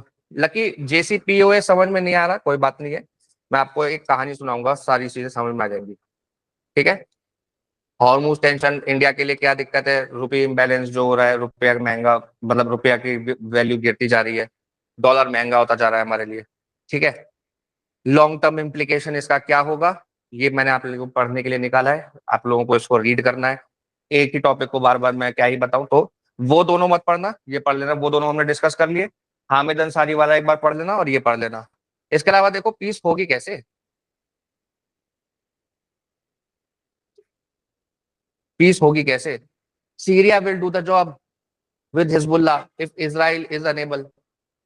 कौन कह रहा है, डोनाल्ड ट्रंप कह रहा है, ऐसे कैसे हो जाएगी पीस। लेबनान के अंदर हमला करने की बात हो रही है, कह रहे हैं कि कोई बात नहीं, अगर इजराइल नहीं कर सकता है तो हम सीरिया से हमला करवा देंगे। बात तो एक ही है, इजराइल करे या सीरिया करे, हमला तो होगा ही, सीज फायर टूटेगा ही। सीज फायर टूटेगा तो फिर ये पीस डील 19 तारीख तक चल भी पाएगी या नहीं, उसकी कोई गारंटी नहीं है। एक ये आर्टिकल पढ़ लेना, ये आर्टिकल भी अच्छा है, the US Iran peace deal confronts spoiler Israel. सारे इस पे ही हैं, सारे आर्टिकल इस पे ही हैं आज। ठीक है, सारे आर्टिकल इसी पे, मिडिल ईस्ट पे। इसको हल्का सा देख लेते हैं। ठीक है। कह रहे हैं मेन आर्गुमेंट क्या है इस आर्टिकल का, the long term implication of US Iran deal. US Iran deal के लॉन्ग टर्म इम्प्लीकेशन क्या होंगे, तो यूएस सैंक्शंस का क्या होगा, कॉम्प्लिकेटेड इशू क्या है इसके अंदर, यूएस के सैंक्शंस रहेंगे, हट जाएंगे, ईरान के एसेट्स जो फ्रीज कर रखे हैं यूएस ने, उसको $24 बिलियन यूएस के, ईरान के फ्रीज किए हुए हैं यूएस ने, तो उनको रिलीज करेगा या नहीं करेगा। ईरान के न्यूक्लियर एनरिचमेंट का क्या होगा, इसके ऊपर कोई बात नहीं हुई है। लेबनान हिजबुल्लाह के ऊपर कोई बात नहीं हुई है। US military base, GCC insecurity जो आ गई है, अभी मैंने आप लोगों को बताया। रिपेट्रिएशन एंड रिकंस्ट्रक्शन के ऊपर क्या क्या बात होगी कि लोगों को पुनः दोबारा बसाना है, रिकंस्ट्रक्शन करना है, जो इंफ्रास्ट्रक्चर तोड़ दिया उसको दोबारा बनाना पड़ेगा। इसराइल के सिक्योरिटी कंसर्न का क्या होगा, तो इन सब के बीच क्या होगा, बहुत लंबे समय तक ये पीस डील नहीं चल पाएगी। इसके अंदर भी यही कह रहे हैं, America's military power has limits, state of Hormuz has become real deterrence. State of Hormuz क्या बन गया, रियल डेटरेंस पावर बन गई है। ईरान को ये समझ में आ गया है कि भाई न्यूक्लियर पावर से भी ज्यादा पावरफुल है स्टेट ऑफ हॉर्मुज, क्योंकि स्टेट ऑफ हॉर्मुज बंद कर दिया तो पूरी दुनिया पे इफेक्ट आएगा। न्यूक्लियर बम मारा तो एक शहर, दो शहर, लेकिन स्टेट ऑफ हॉर्मुज बंद किया तो पूरी दुनिया के ऊपर इफेक्ट आएगा। ठीक है। और जीसीसी कंट्रीज जो है, गल्फ गल्फ कोऑपरेशन काउंसिल जो है, यूएई, अरब अरब नेशंस जो है, यूएई हो गया, कतर हो गया, ओमान हो गया, कुवैत हो गया, बहरीन हो गया, तो ये सारे कंट्रीज के जीसीसी कंट्रीज हैं। और वो मैंने आप लोगों को बताया ही पिछले पिछले आर्टिकल को डिस्कस करते हुए कि इनका विश्वास यूएस के ऊपर से उठता जा रहा है, तो ये क्या करेंगे, डिफेंस, अपनी सेल्फ डिफेंस कैपेबिलिटी को इंक्रीज करने की बात करेंगे अब। ठीक है।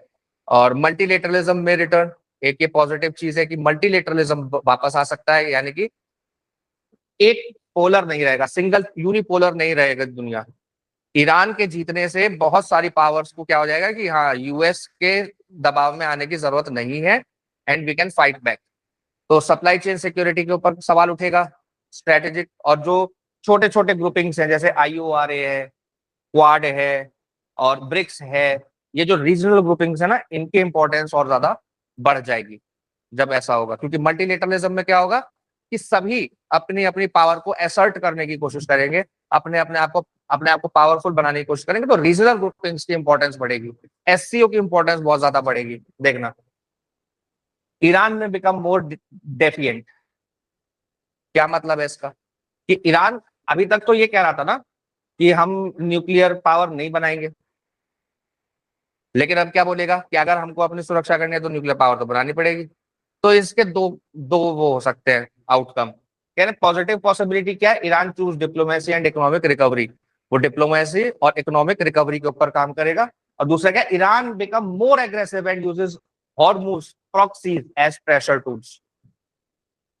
ठीक है, रिस्क ऑफ टेररिज्म बढ़ जाएगा, वायलेंस का खतरा बढ़ जाएगा।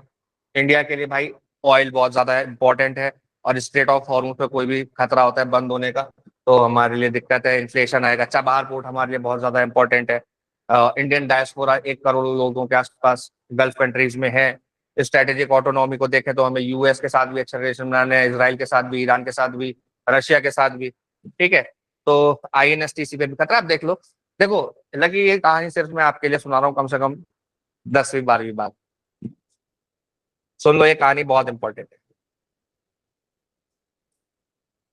क्या हुआ कि 2018 से पहले, ये कहानी समझो इंडिया के पर्सपेक्टिव से, ईरान की कहानी समझो किससे, इंडिया के पर्सपेक्टिव से ईरान की कहानी को समझने की कोशिश करेंगे। ठीक है, उसके अंदर सारी चीजें आ जाएंगी जो भी हमने आर्टिकल में जल्दी जल्दी जल्दी जल्दी जल्दी जल्दी चीजें बढ़ा दी ना आगे, वो सारी चीजें आ जाएंगी जब हम क्या करेंगे, इंडिया के पर्सपेक्टिव से ईरान की कहानी को समझेंगे। क्या कह रहे हैं, कह रहे हैं कि 2018 से पहले हम लोग क्या करते थे, ऑयल इंपोर्ट कहां से कर रहे थे हम, मतलब वैसे तो हम लोग 30-40 देशों से ऑयल लेते आ रहे हैं, लेकिन एक होता है मेजर पार्टनर। मेजर पार्टनर यानी कि ज्यादातर तेल हम कौन से कंट्री से खरीद रहे हैं। तो 2018 से पहले हम ईरान से तेल लेते थे और बार्टर सिस्टम में लेते थे। बार्टर सिस्टम में यानी कि ऑयल के बदले हम उसको रुपया नहीं दे रहे थे, हम उसको क्या दे रहे थे, चावल, आटा, दाल, चीनी, सामान दे रहे थे, सामान के बदले सामान दे रहे थे, तो हमको काफी सस्ता पड़ रहा था, है ना। और इसके भी पीछे जाएं तो 2015 में, अभी हमने जो आर्टिकल पढ़ा उसके अंदर हमने देखा, क्या देखा, यूएस, ब्रिटेन, यूके हो गया, इन लोगों को क्या दिक्कत है ईरान से कि ये न्यूक्लियर पावर ना बना ले, अपनी न्यूक्लियर हथियार ना बना ले, है ना, यही दिक्कत है ना। बोलो लकी, आप माइक खोलो। Yes sir, yes sir. तो 2015 में एक एग्रीमेंट होता है जिसको बोलते हैं JCPOA, joint comprehensive plan of action, किन किन के बीच में, Iran plus P5 plus Germany, इन 7 देशों के बीच में एग्रीमेंट होता है। ये किस चीज का एग्रीमेंट है, ये है ईरान न्यूक्लियर डील। इस एग्रीमेंट के अंदर कहा गया कि ईरान जो है वो न्यूक्लियर पावर का यूज केवल और केवल सिविलियन पर्पस के लिए करेगा, यानी कि मिलिट्री पर्पस के लिए न्यूक्लियर का इस्तेमाल नहीं करेगा, न्यूक्लियर को एनरिच नहीं करेगा, उससे बम नहीं बनाएगा। इस चीज की निगरानी रखने के लिए IAEA के लोगों को बिठा दिया गया कि निगरानी रखते रहना कि ये बम ना बना ले। IAEA क्या है, इंटरनेशनल एटॉमिक एनर्जी एजेंसी। ठीक है, 2018 में, अब हमने क्या बताया कि 2018 तक इंडिया ने ऑयल लिया, 2018 में ऐसा क्या बदल गया कि 2018 के बाद हमने उनसे ऑयल लेना कम कर दिया या ऑलमोस्ट बंद कर दिया। तो 2018 में डोनाल्ड ट्रंप राष्ट्रपति बना पहली बार, और इसने JCPOA से विड्रॉ कर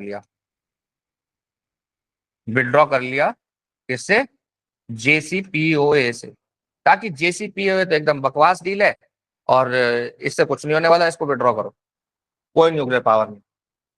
इसके अलावा एक एक्ट पास किया CAATSA, countering America's adversaries through sanctions act, और इस काटसा के तहत 3 देशों को इसने आइडेंटिफाई किया, रशिया, नॉर्थ कोरिया, ईरान, कि इनके अगेंस्ट हम क्या करेंगे, सैंक्शंस लगाएंगे जिससे कि हम इनको काउंटर कर सकें। ठीक है, तो काटसा ने क्या किया, ईरान के ऊपर भी सैंक्शन लगा दिए। अब हम लोग ऑयल ले रहे थे, इसके अलावा यहाँ पे हमने चाबहार पोर्ट बनाया इंडिया ने ईरान के अंदर। चाबहार पोर्ट, चाबहार पोर्ट में बंदर अब्बास टर्मिनल जो है वो इंडिया ने डेवलप किया। तो बंदर अब्बास टर्मिनल से सीधे यहाँ पे एक रेल लाइन जाती है अफगानिस्तान तक, और इस अफगानिस्तान तक अगर हम पहुंच जाते हैं, स्क्रीनशॉट आ गया, शिट, ठीक है, यहाँ पर क्या हो गया, चाबहार पोर्ट, और चाबहार पोर्ट से अगर हम अफगानिस्तान तक पहुंच जाते हैं तो आप ट्रेड देखो कि अफगानिस्तान से हम लोग तुर्कमेनिस्तान, कजाकिस्तान, उज्बेकिस्तान, पूरे सेंट्रल एशिया, और फिर अगर हम यहाँ से इस रोड को देखें तो ये रोड पूरा रशिया और यूरोप की तरफ जाती है। इस रूट को बोलते हैं INSTC, international north south transport corridor. ठीक है, ठीक है, याद रहेगा, समझ में आ रही है बात लकी? Yes sir.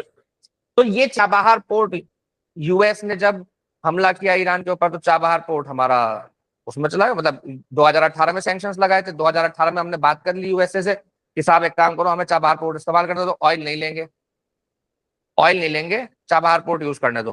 ठीक है, तो उन्होंने कहा ठीक है, 26 अप्रैल 2026 तक यूज कर लो।